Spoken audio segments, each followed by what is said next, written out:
Alright YouTube, it's time for a garden overhaul rather than a garden update because I have ripped out all of the old fencing and you'll get to see, look at that. That's all old rusted chicken wire, wooden posts and so forth. I'm going to be taking the wood off because the metal you can actually sell, defer the cost of like dragging off scrap wood and stuff from the garden, all that old plastic siding and some spray cans and so forth, so that'll be good. All the stakes here, I've already ripped out the fence, filled in with some topsoil, all these little ridges that were sort of little divots in the ground and so forth. I put in the 9 main stakes that will be holding up a 5-foot chicken wire fence, which should be tall enough to keep out most of the animals. It'll keep the rabbits out, which is a main concern. Because remember what I'm doing here, I'm shortening up the garden. This will be roughly where the new fence will be. The rabbits are in here, so that should keep them out. It'll be tall enough, and I'm going to put it like 6 inches into the ground. What I'm going to do back here, and if I sound a little bit gunked up, I had to mow through here, back through, and there were stinging nettles through here. So when I was mowing that, I was breathing some of that, and you see the cinder block's going to have a nice path. I'm going to fill that in with some pea stones, I think, actually, to keep the forest plants from creeping into the garden. Level this off, and this is going to be a giant-ass perennial bed, and it's actually going to come out to about where this stake is, another 4 feet or thereabouts, because I've got a lot of perennials I need to move from the fenced-in area there.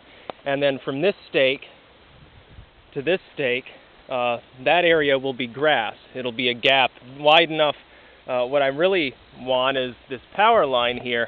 It would be nice if it were accessible from this side because, I don't want anyone having to truck through the garden itself, I suppose. There'll be like a 2.5-foot gap here. This bed will be moved back another 1/2 foot or so, and then that'll run all the length down and all the way around the whole outside of the fence, and there will be 4 beds here instead of just 2. I'm going to break those apart, make them thinner and longer, and that'll mean that I have actually a little bit more dirt actually being gardened. The path in between will be just wide enough for the lawnmower, about a little more than 2 feet. This bed here will be completed with brick and brought out a couple feet. This bed will be brought this way a couple feet to make that narrower. These 4 beds will come out here to about that stake, so there will be a slightly wider, like 4-foot gap in here. Just, put a couple chairs in or whatever. This bed will be moved in this way about 2 feet. This bed is going to be completely moved to where the grass is now, and then roughly from this stake to about here, almost to the edge of the bricks, will be the outside that'll be leveled off. I'm going to take all that really, really good dirt, and I'm literally going to have to move it shovelful by shovelful into a bed of comparable size or a little bit larger. But that's okay, because what I'm going to do, I'm going to redig the edging on every bed regardless of what edges are being moved. There'll be less weeds. Everything's going to get filled in with cow shit. You can see all these wooden stakes used to be part of the fence. There's an old tire here. I'll put a bag of manure in it and grow a tomato plant or something next year. So the garden will be smaller and fenced-in size, but it will be larger in terms of how much dirt is being planted over. It'll be much easier to maintain. I'll be able to get into every bed on both sides. There'll be no, this bed won't be up against the fence, so I have to crawl into it. And then in back, and that's the other consideration, there'll be more room because all the perennials, other than the false dittany and the hostas, which are around the peach tree, I don't want to, hack into the peach tree roots, will be moved out here with the horseradish and the rhubarb. All this rhubarb, all these lilies and so forth, they're going to move into this area too. So there'll be one side will be all rhubarb, the other will be all horseradish. In the middle, there's just going to be a huge array. I'll have to separate them all up, of lilies, irises, lupin. There'll be crowns of chamomile, although those will be allowed in the fenced-in segment of the garden. That'll be the only flower inside of it, and a few nicotiana that I'll let survive each year. As far as annuals, because that'll be a perennial bed, I'm getting rid of this bed. Not because I don't like it, but because I'm moving the whole fence. It'll look out of place. It'll be detached from the garden. You can see a nice butterfly there. If it'll land, no, it won't. But instead of having this, oh, there it is. Okay. Yeah, happy butterfly. Over here, you can see the horrible, horrible, oh God, and sort of the burning barrel area. There's some ash in it and shit. I have to get all the plastic off there. There's some ash.